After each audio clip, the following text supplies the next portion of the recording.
Всем привет, меня зовут Люба, вы на моем канале Вязание. Сегодня мы вяжем вот такой красивый, очень простой ажурный узор спицами. Узор фактурный, под разным наклоном этот узор смотрится по-разному. Как будто какая-то тень, полутень создается. Вот в разном положении узор смотрится по-своему очень красиво. Изнаночная сторона простая, а лицевая очень интересная. Этот узор идеально подойдет для вязания зимних каких-то аксессуаров, например, шарфов, палантинов. И также идеально подойдет для вязания кардиганов, особенно для тех, кто не любит очень тяжелые изделия. Вот этот узор хорошо подойдет. У меня воздушная такая пряжа. Достаточно толстенькая, здесь 300 метров в 100 граммах, но она сама по себе объемная, то есть и кажется, как будто она намного толще, чем заявленные характеристики. За счет этого узор получается очень воздушный. Раппорт узора составляет 8 петель в ширину и 8 рядов в высоту. Вяжется этот узор очень просто и быстро. Сейчас я вам покажу, как он вяжется. Для вязания нам необходимо набрать такое количество петель, которое делится на 8. Для образца я наберу 16 петель на основное полотно, то есть на наш узор, и плюс 2 кромочные петли.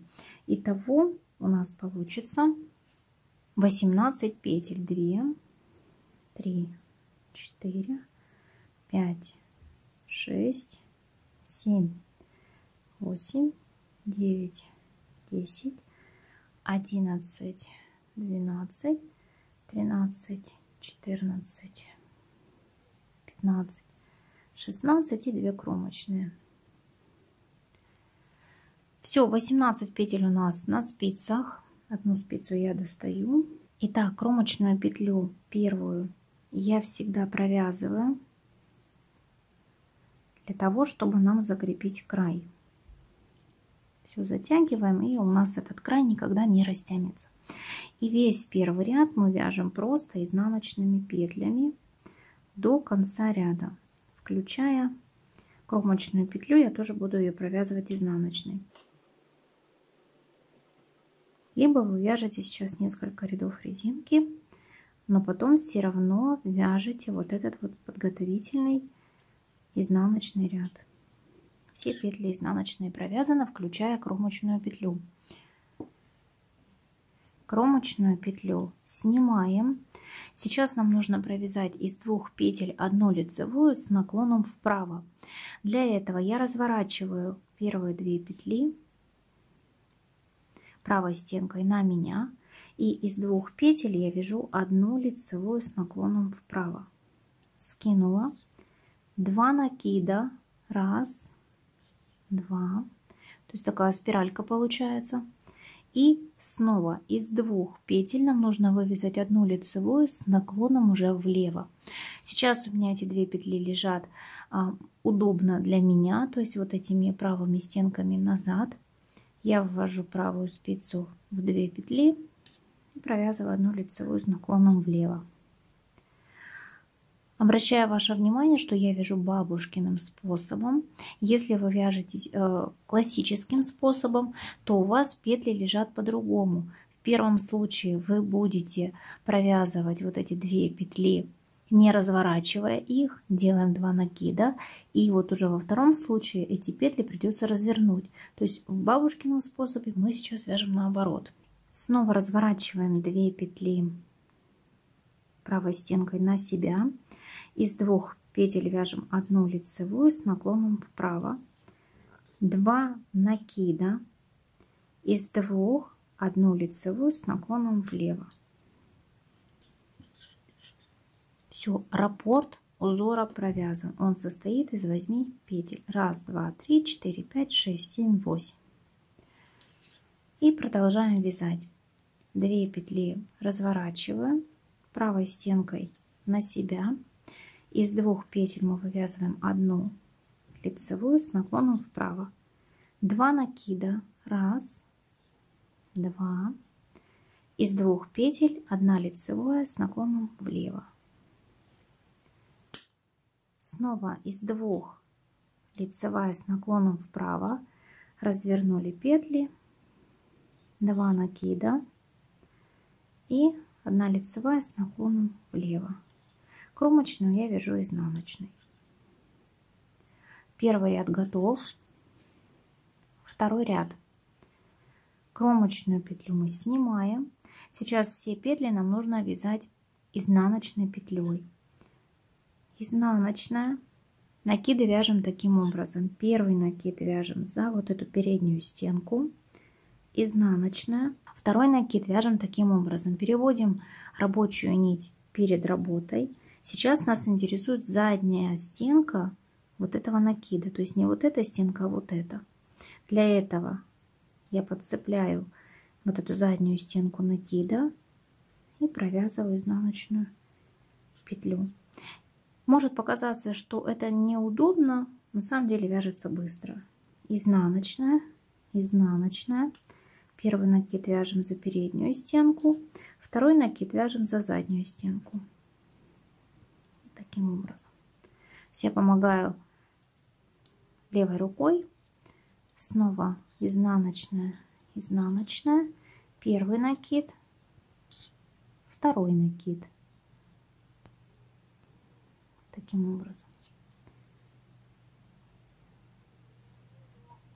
Все, и скинули.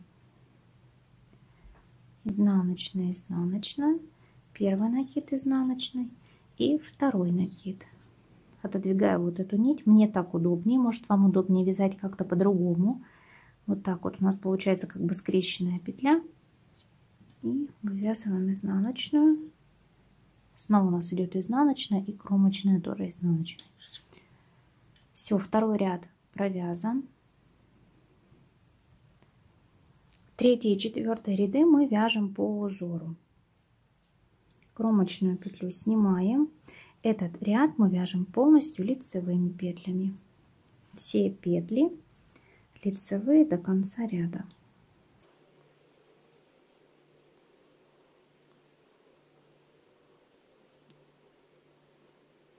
И кромочная, изнаночная. Третий ряд провязан. Четвертый ряд тоже очень простой. Все петли изнаночные до конца ряда. То есть это 2 ряда очень простых, которые вяжутся очень быстро.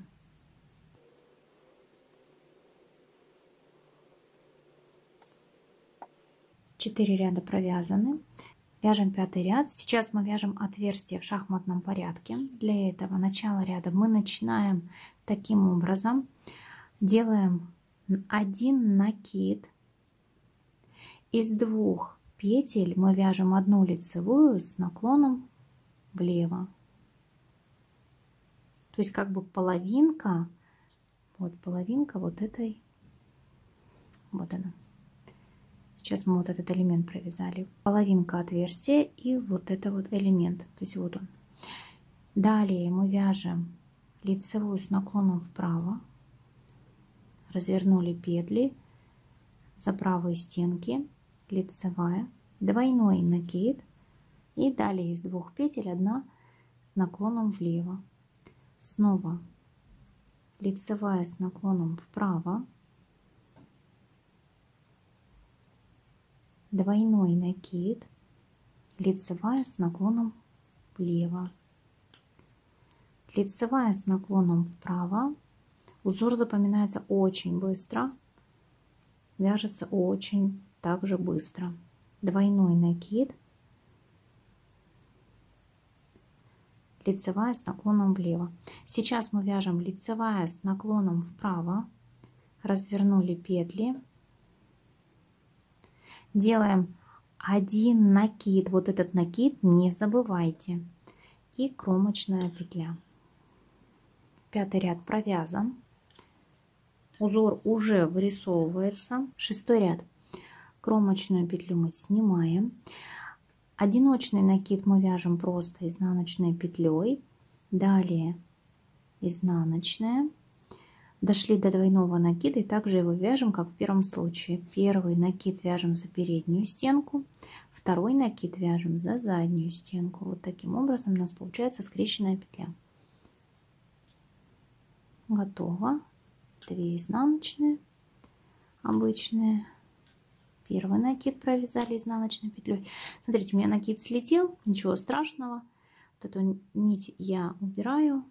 Мне так удобнее, возможно, вам удобно как-то по-другому. Петля эта вывязывается очень просто и быстро. Первый накид, второй накид.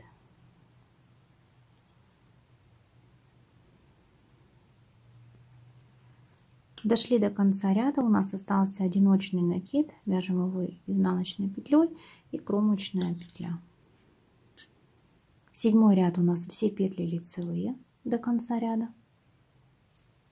Седьмой ряд довязали и восьмой ряд кромочную снимаем, все петли изнаночные до конца ряда.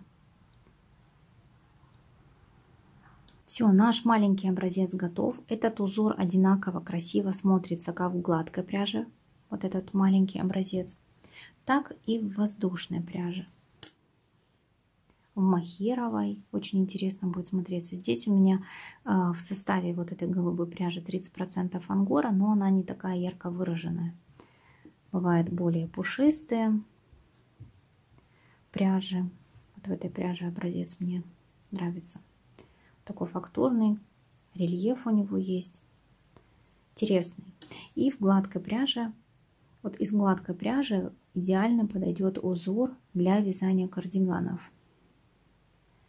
Тоже фактура и рельеф, он сохраняется, и узор выглядит очень четко. Не забывайте поставить лайк этому видео и подписаться на мой канал, если вы до сих пор не подписаны. До встречи в новых видео. Пока!